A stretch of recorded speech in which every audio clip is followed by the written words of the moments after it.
On that potential ceasefire deal, joining us now, Israeli government spokesman in the office of the Prime Minister, David Mencer. Really good to have you. Thank you for being with us. Is this a permanent deal or a temporary deal?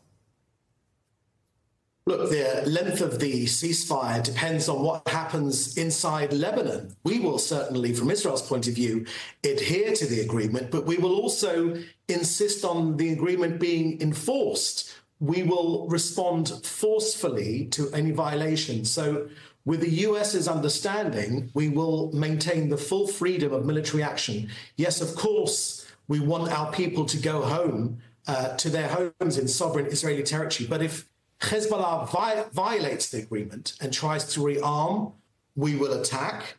If it tries to rebuild its terrorist infrastructure near the border, we will attack. And the Prime Minister's made crystal clear, if it launches rockets, if it digs tunnels, if it brings in truckloads of rockets, we will attack. We all want peace in this region, no one more than Israel, but we will respond forcibly to any violation of this agreement. Does that go for the other side as well? If Israel comes back and rearms itself and resets for a possible future escalation in Lebanon, is that a violation of the agreement?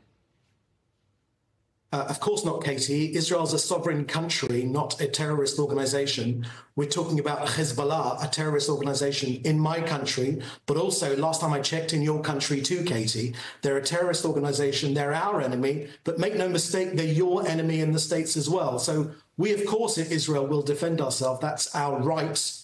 Like any other country in the world, to defend ourselves. But if this terrorist organization begins to prepare another attack against us, we will defend ourselves. Israel reserves that right. Is this contingent upon the U.S. unfreezing weapons shipments, specifically those one-ton bombs that Israel had been using so effectively? Well, look, the Prime Minister made clear just before, a couple of hours ago, that the reasons why this has happened now are three reasons. It's because we want to focus now on the Iranian threat.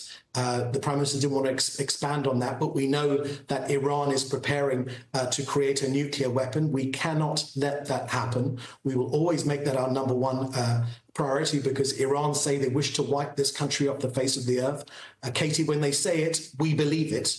And the second reason, of course, is to, yes, give our forces a breather and to replenish our stocks. And there have been big delays. The Prime Minister made that clear, that, yes, the US is our closest ally in the world. There are no two closer countries anywhere in the world, but there have been big delays in weapons and munitions deliveries. The Prime Minister made that clear. And these delays, we hope, will be resolved very, very soon. But really, the third reason for this ceasefire now is to separate, as the Prime Minister said, the fronts and isolate Hamas. From day two of this war, Hamas was counting on Hezbollah to fight by its side. That was a massive miscalculation. With Hezbollah now out of the picture, Hamas is left on its own, and Israel can increase our pressure on Hamas, get our hostages home, which is our sacred mission. It's our number one priority. Has the cabinet ratified this deal? And if it does it mean that Israel is more likely to make a ceasefire deal with Hamas? I know Hamas has been stalling on this, but make a deal with Hamas, even though Hamas is not entirely eradicated, in the same way it's trying to make a deal with Hezbollah?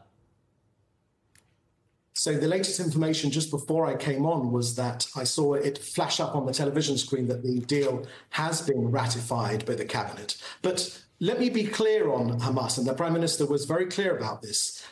We will complete the task of obliterating Hamas. There's no deal to be made with Hamas. Hamas want to be left standing. We cannot let that happen, because they will simply regroup and try to attack us. We're going to bring all of our hostages home, and we're going to ensure that Gaza no longer poses a threat to this country.